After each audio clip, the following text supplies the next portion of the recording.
the 5 lies that shows and proves that Reggie Wright was complicit in the death of Tupac Shakur. You might want to get some coffee or tea for this one. Let's get into some of this straight game. Blackjack. Life is like some cards. It's not what you dealt, but how you play it.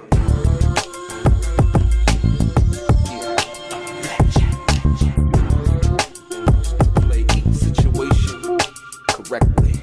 I remember they used to laugh at a brother. Welcome back, guys. Welcome back. It's your boy DELRAY, Richardson, platinum artist, platinum songwriter, Straight Game TV. I thank you for tuning in. I appreciate your time. Do me a favor, hit the thumbs up button notification. Also, if you have not subscribed to the channel, please subscribe to the channel. And like I always say, if you want to be one of the first people notified when I drop some of the straight game, please do me a favor and click on what appears to be that little bell notification right below this video. I'm going to get right into it.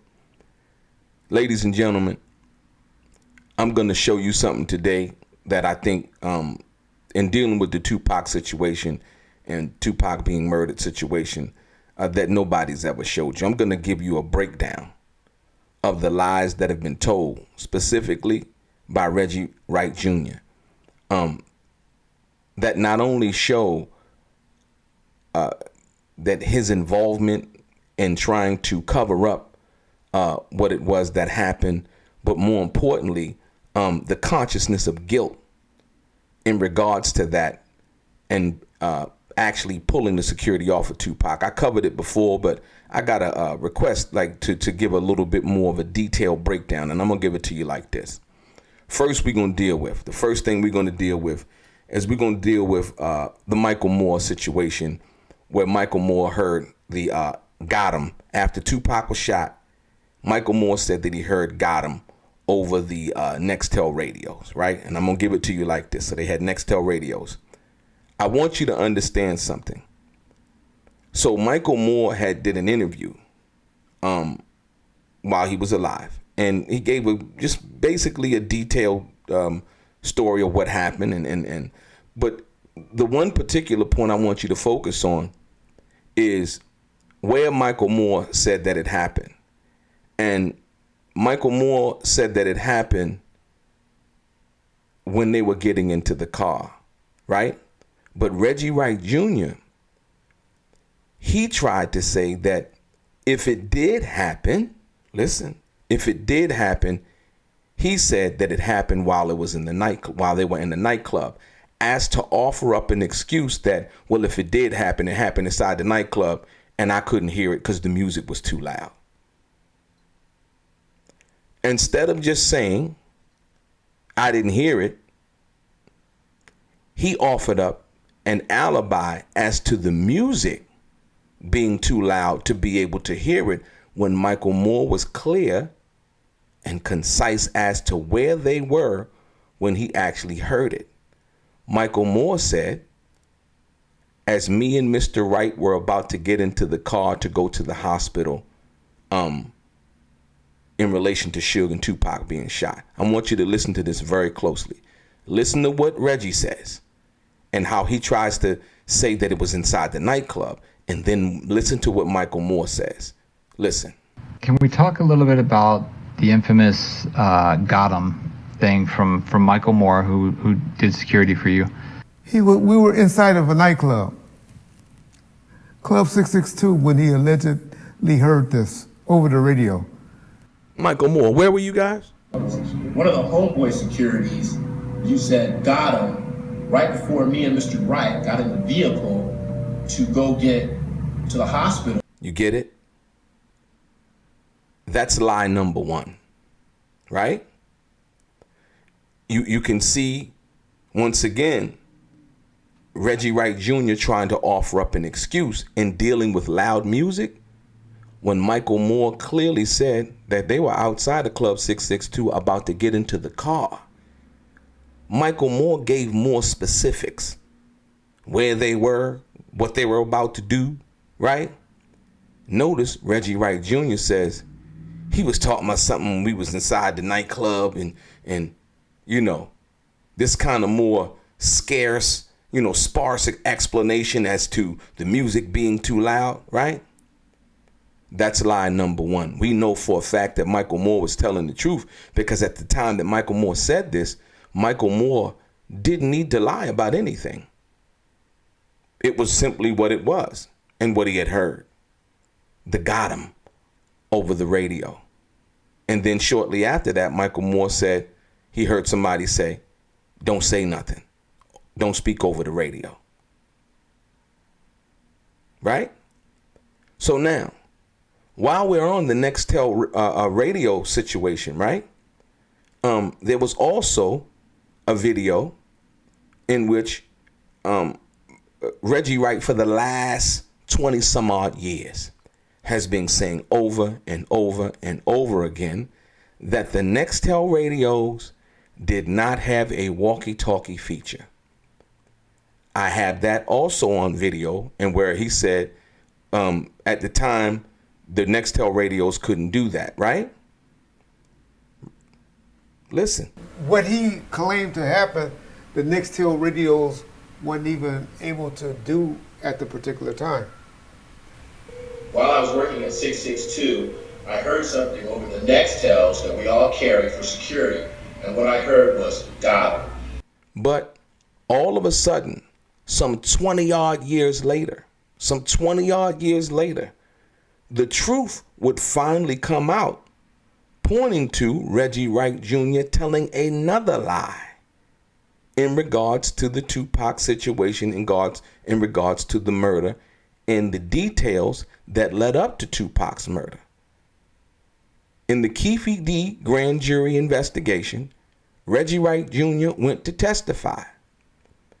And here is the testimony, word for word, in where, in fact, Reggie Wright Jr. admits that the Nextel radio did, without a doubt, have a walkie-talkie feature. Look.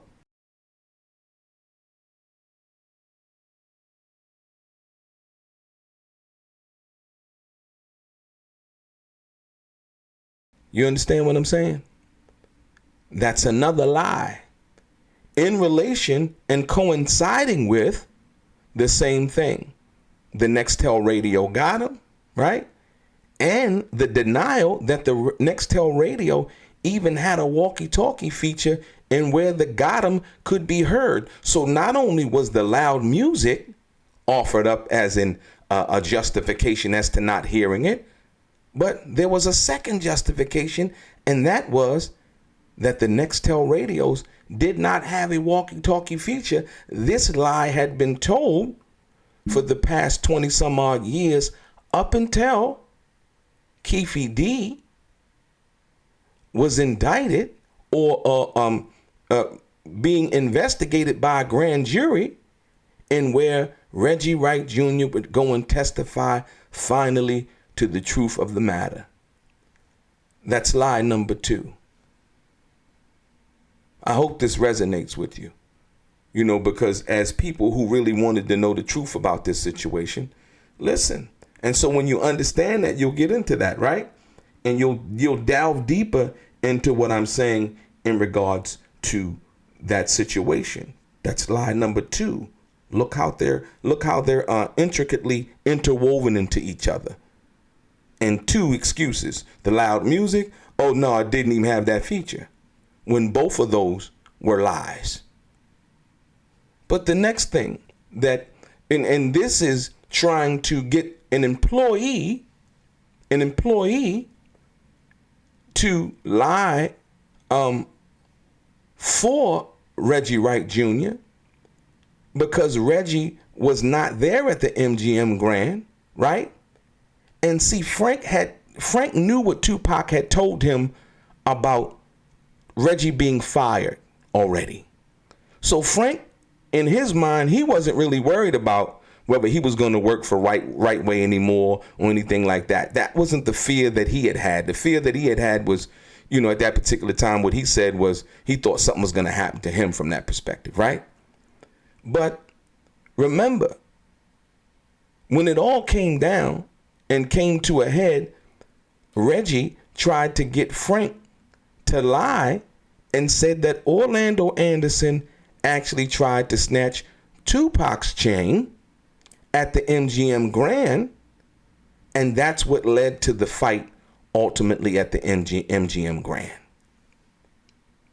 So not only did Reggie lie about the Nextel phone, the Gotham statement, but now, shortly after the situation, he's now asking Frank Alexander to lie and said that Orlando did something that Orlando did not do.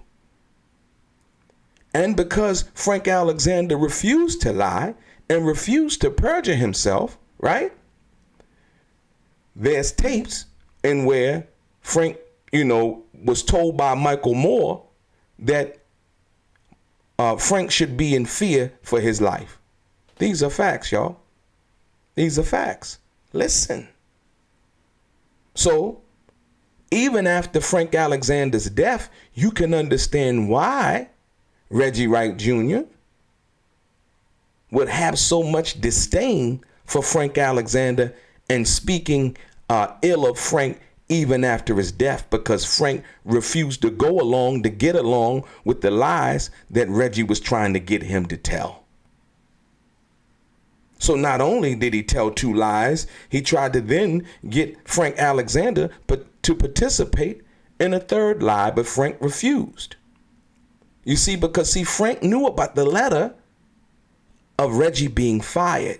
So Frank didn't have anything to worry about. And Frank also knew at the time that he was going to be going with 2Pac, because 2Pac said that he was going to take Frank, one of the security guards, that he was going to take Frank with him when he left Death Row. This is a fact. Gullible John also know that this is true based on the fact that he actually did the interview with Frank Alexander, and Frank telling him that before all of the other stuff came out. Frank was just brutally honest. Listen. About a week later,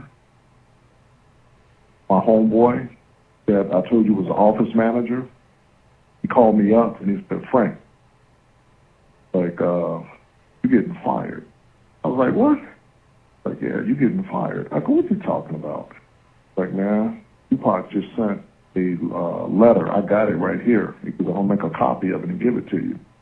He goes, but I got a letter right here that he no longer is requesting RightWay security for his security. I was like, are you serious? Like, yeah. So I said, get the letter for me idle in the morning. Yeah, get it tomorrow. I'll give it to you. I read the letter. Sure enough, his signature no longer requested security.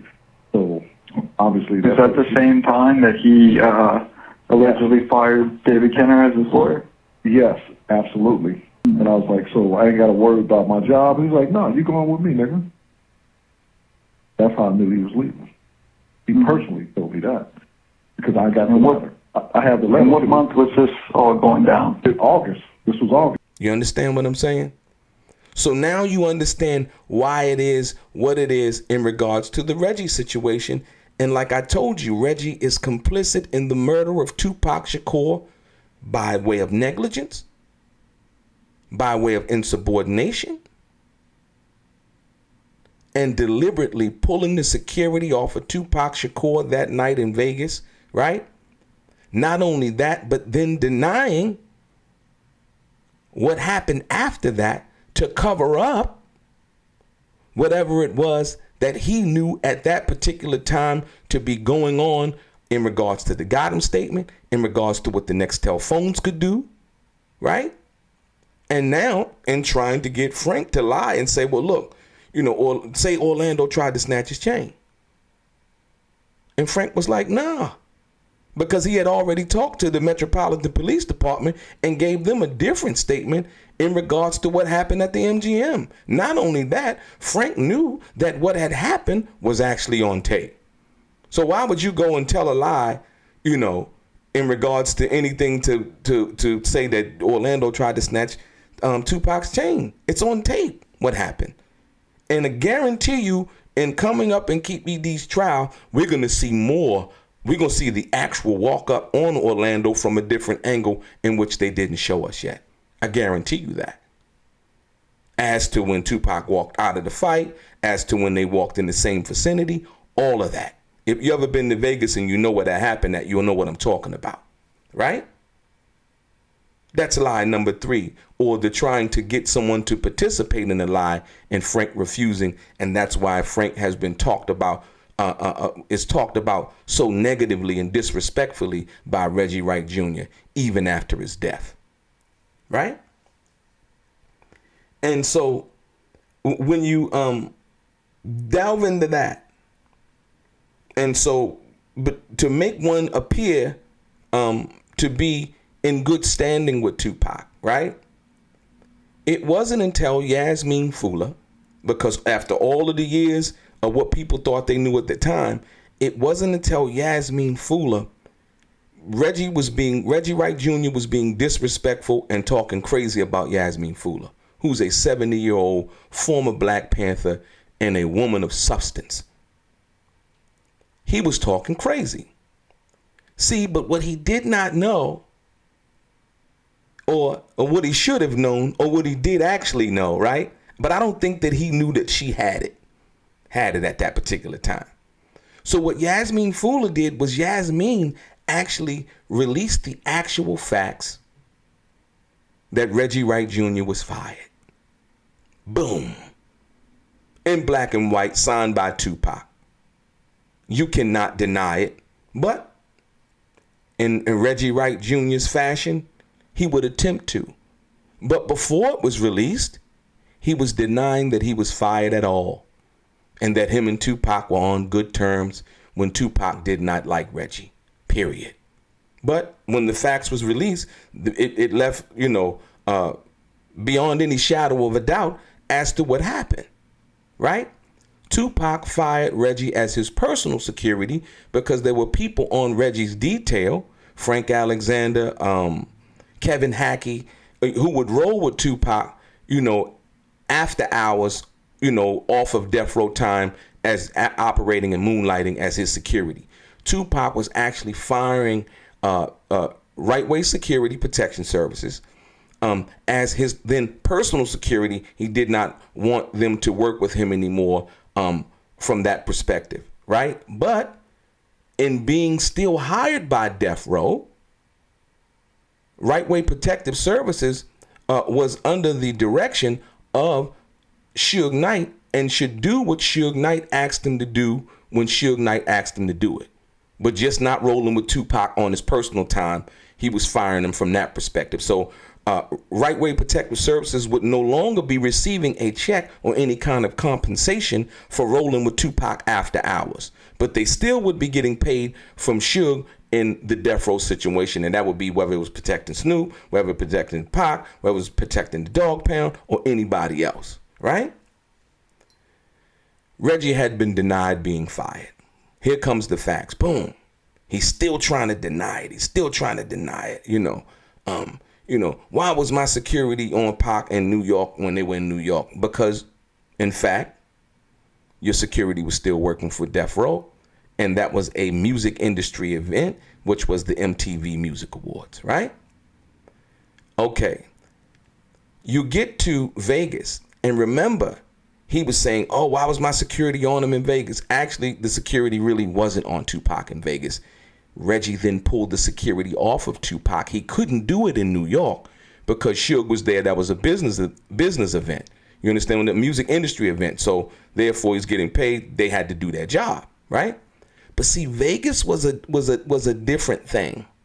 Vegas was a different thing, and you have to look at it like this. The reason why Reggie pulled the security off of Tupac was because Vegas was more of a personal thing or a leisure and not business, right? Going to a fight is not anything business related, if you will, right? Going to the fight is more of a personal, entertainment type of deal, whatever. But Suge Knight had said that he had asked Reggie for 5 more security guards that night in Vegas. I want you to focus on this. 5 more security guards that night in Vegas. And so, basically, where's 2Pac's security? I need 5 more security guards to guard Pac in Vegas. Then Suge said that they sent nobody. Those guys, if you go back and watch the film, they was already stalking Pac, like watching him. So that just tipped the iceberg when something happened. But there was a plan already to do something to him. Yeah. And that's why, like I said, I had 2 of the toughest guys for him, and Reggie pulled them off of me. It didn't have to happen. I told him to send 5 guys from the club to there, and they never sent nobody. And that it did not have to happen. The situation did not have to happen in Vegas if Reggie would have sent the 5 security guards that Suge Knight requested. But pause. I want you to pause on that one. Let's go back to June earlier that year. We're in September, the night of the fight, but we're going to go back to June, right? Remember, Reggie tried to say that there was a letter that he had received and 2Pac firing him in situation while they were at the House of Blues, and Suge asked him, so Reg, where's Pac's security? And Reggie admits that 2Pac just sent him a letter firing him. Listen. We went to this party. It was the night of the draft on the 1996 draft date.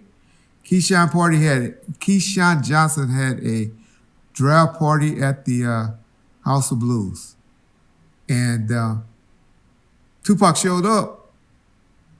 And I don't know who he was with. He probably was with Big Syke and Bogart. I don't even know if Bogart was still around yet. But Big Syke and somebody like the shit was like, Reg, where's Pac's security at, man? Where's his security? Like, that nigga sent me a letter over the day, faxing me, firing me. I don't play no games. That nigga don't want no security on him. Cool. That's less of a headache than me trying to find somebody to work. And Suge looked at me and Suge like, we was right there in the middle of the club at House of Blue. So Reggie, don't play like that, man. Don't play like that. Pac, number one, he don't pay you no way. He ain't hired you no way. I hired you. I paid him. Don't play like that. So. Okay, I want you to pause and digest that. There was no letter sent in June. There was no letter sent in June. Reggie tried to confuse everybody by telling that story because the story was out through Frank that RightWay Protective Services was fired because Frank thought he was fired. So Reggie knew the story based on Frank telling it. This is before the facts had actually came out. So it was just a rumor or what Frank was saying because Frank never released the letter, right? So what Reggie was trying to do by telling the House of Blues story was trying to debunk what Frank was saying. Once again, this brings up the anger and the disenchantment with Frank, right? So listen, there was no letter in June, right? Reggie admits that 2Pac sent him a letter firing him, right? Listen, and which Reggie said Suge responds, 2Pac don't pay you no way, right? All of this happened in Vegas. It did not happen at the House of Blues. There was no letter sent in June. And you know what? I bet you dollars to donuts that Reggie Wright Jr. cannot show us a letter that was sent in June. Because it didn't happen.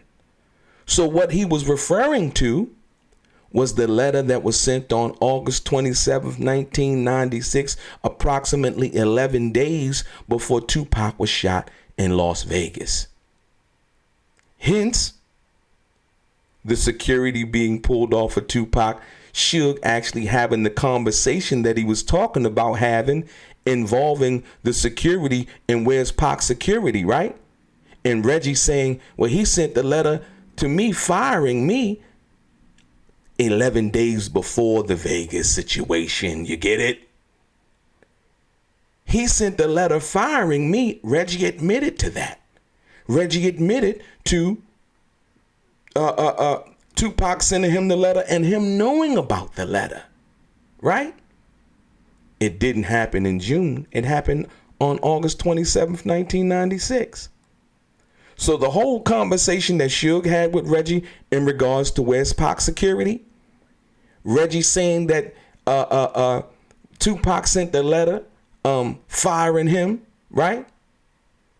And Suge telling Reggie that, well, you know, Pac don't pay you no way. So don't be doing that, blah, blah, blah, right? That happened in Las Vegas. When Suge say send 5 more security guards and Reggie didn't send them. You understand that? Because Reggie's explaining, you know, the letter, which was the 27th. We know that, right? Suge is saying the night in Vegas, he asking for 5 more security guards. It couldn't have happened in June because there was no June letter. It happened in Las Vegas on September 7th, 1996, when Reggie mentioned the letter, after Suge had called him and asked him where's Pac security when they hanging out, because Pac only had Frank on him. Remember? So where's the other? Say, I need 5 more security guards other than Frank. Listen, y'all. Other than Frank. And Reggie sent nobody. Those guys, if you go back and watch the film, they was already stalking Pac, like watching him. So that just tipped the iceberg when something happened. But there was a plan already to do something to him. Yeah. And that's why, like I said, I had 2 of the toughest guys for him, and Reggie pulled them off of me. And after it happened, I told him to send 5 guys from the club to there, and they never said nobody. And he had been denying all of this time that he even received the letter until Yasmin brung out the actual facts with Reggie's name signed on there by 2Pac, as well as 2Pac's signature on there. You get it? They asked for a little bit more detail. I'm coming with it. This is going to be a long video, but it's going to be factually based. And so, when you understand that, you understand the burden. You understand the complicity. You understand the negligence. You understand the insubordination. You understand the disdain and the hate at that particular time that Reggie Wright Jr. had for 2Pac Shakur. Even so much so, Reggie was saying that he didn't get the letter. He said, because if he would have seen the letter, in which he did, and we know that he did because now he's admitting to it, if he would have seen the letter, he would have been like, fuck that nigga. I can't say that I got it or didn't get it. I didn't get it. I didn't know about it. Because I sure would. I'm the type of nigga to be like, fuck that nigga. But he seen the letter. And so therefore, that fuck that nigga statement that he made, it's in its proper context. That night in Vegas, Reggie was like, fuck that nigga. I ain't supplying that nigga with no security. He didn't have to. And I understand the personal look of it, of the fight being the fight and not being a death row musical event. But that wasn't Reggie's decision to make, because when Suge called him and told him to send 5 more security guards, he should have did it. Pac, number one, he don't pay you no way. He ain't hired you no way. I hired you. I pay them. Don't play like that. So you see, then they go after the situation, after the shooting. Then Suge is back at the house in Vegas, and Suge's trying to get to the bottom of it, asking Frank what happened, and Frank basically saying, you know, I told Reggie we needed more security anyway, right? So Frank not only said it, but here comes the passing of the buck once again. The passing of the buck now is, you know, when Frank points at Reggie as being the owner of the company, Reggie then, you know, basically, you know, pushes the blame off to the person who was allegedly on the supervisor that evening. I failed because my security guard, and I have to take some responsibility of that, didn't call me and informed me what happened, and 2Pac got shot and killed. Not while I was there, but while my security company was one of the ones supposedly fired. But we know that's this false statement, fake news. Right? And saying that no one contacted him. Wouldn't it be the owner of the business who was in Las Vegas at Club 662 to know all of what, when, where, and who and how was doing what? Because he did talk to Suge when Suge asked him to send 5 more security guards and he sent nobody. You see what I'm saying? It's huge, man. It's huge. And people have been overlooking this for years. These are the facts. When you really truly sit down and understand and digest what it was. So Reggie lied.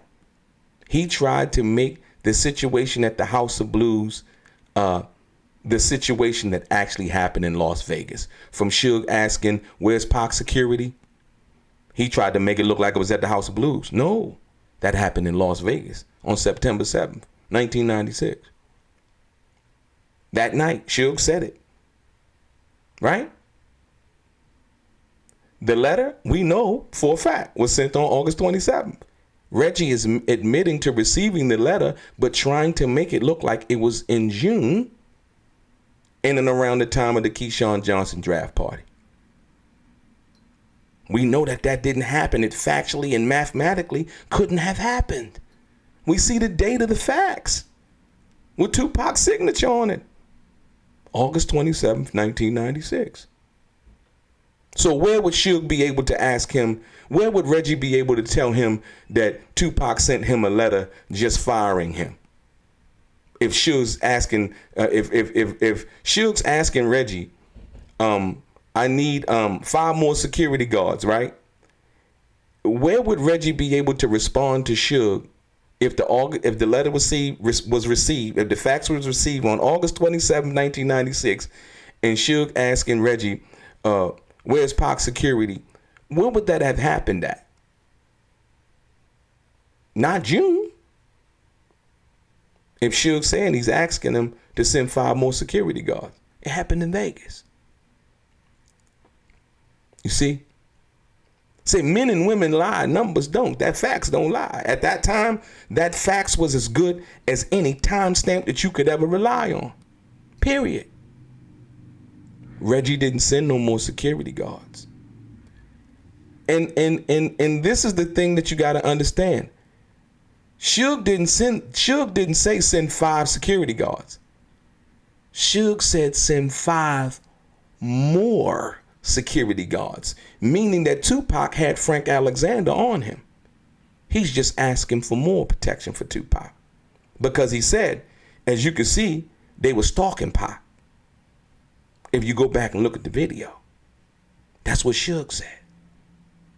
And Suge also said that it didn't have to happen if Reggie would have sent more security.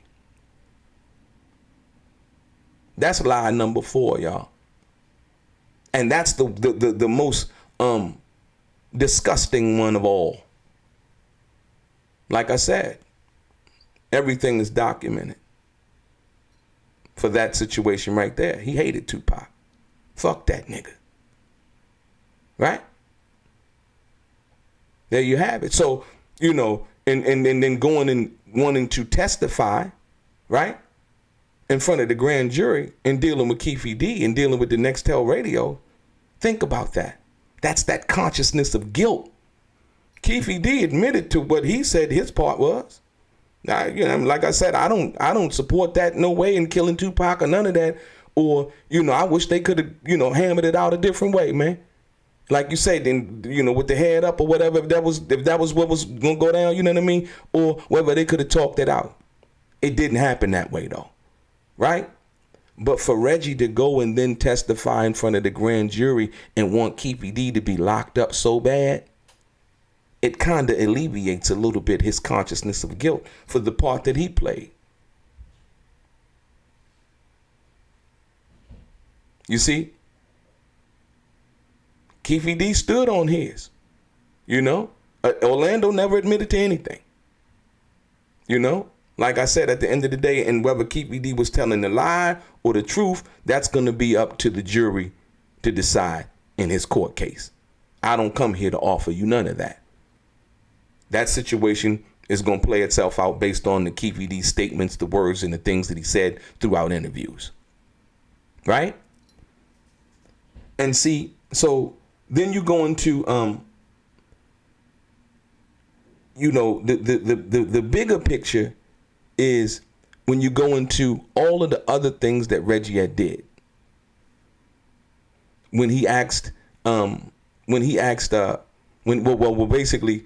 told John to put up the check in regards to him having the Big Simon Says publishing company named after Suge's company. The question has never been asked, why would you name your company, your publishing company, after Suge's?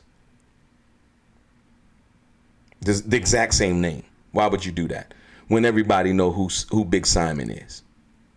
And why would Reggie lie about the money that he was getting from the Big Simon Says publishing, acting as if it was a large amount of money that he was receiving, like he was balling out of control? And when Gullible John forgot to redact the mainline item of the totality of the check that he was misrepresenting as being some kind of big money check from ASCAP. The check was for $115, y'all. John had forgot to redact it. Another lie. Just lie after lie after lie after lie. Right? So once you understand all of this, the lying about running death row, right? I showed you guys. I'm going to show you one more time. Look.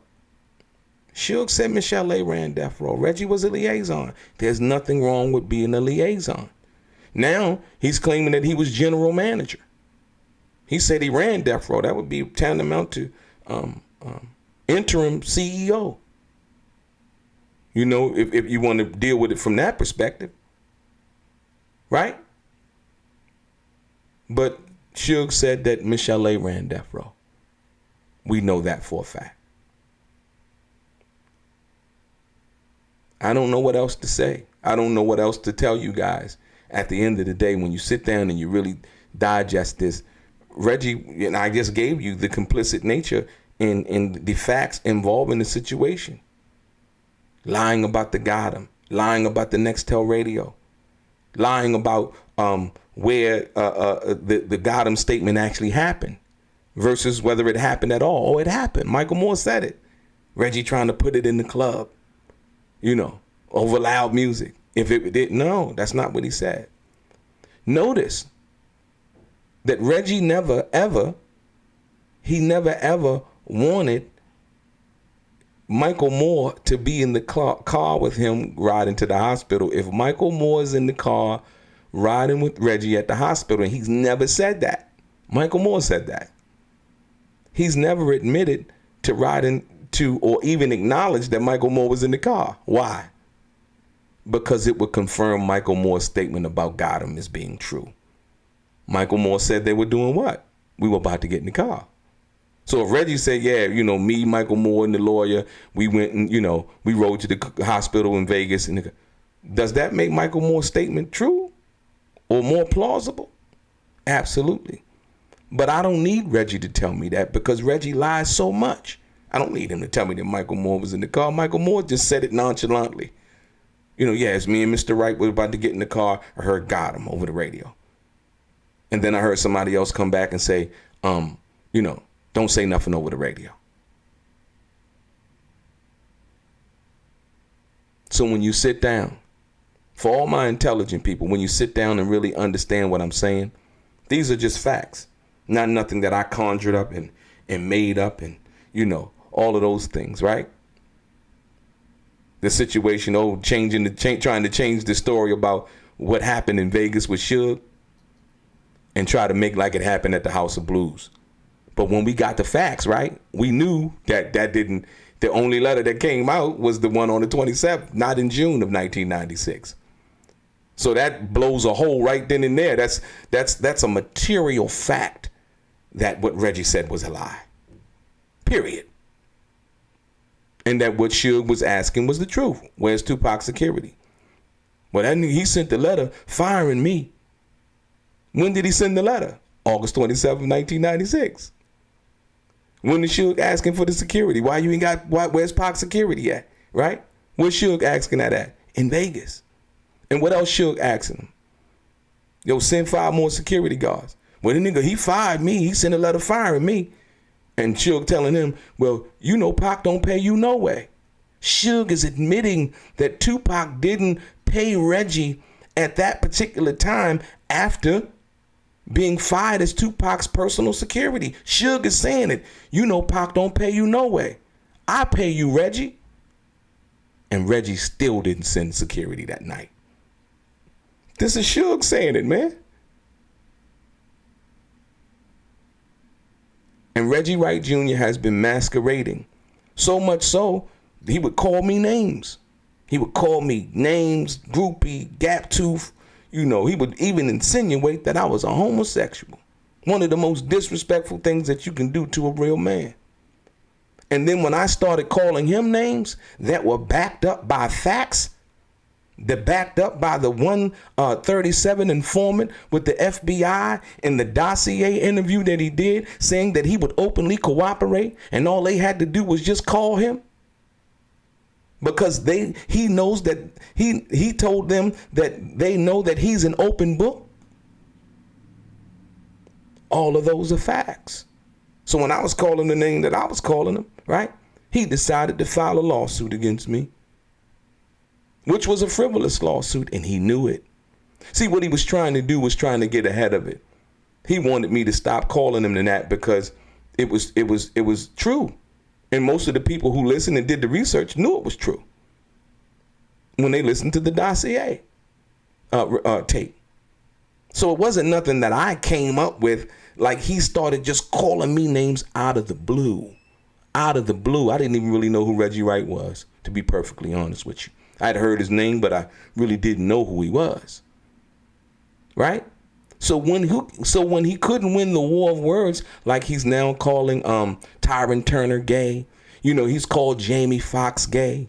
He's called everybody names. These are people that in Jamie Foxx, I would say he really doesn't know. I don't know if he knows Tyron Turner or not, but like I said, this is the ammunition that he uses, the ammunition of words and fictitious statements and, you know, rumors and things of that nature, right? In order to slander people. He tried it with me. He couldn't win at that. Because everything that I was going to come with came with facts, proof, documentation, his own words, right? You get it? You get it?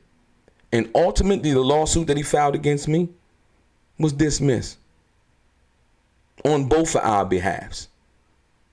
He didn't have a copyright paper, so it wasn't copyright infringement. That part was frivolous.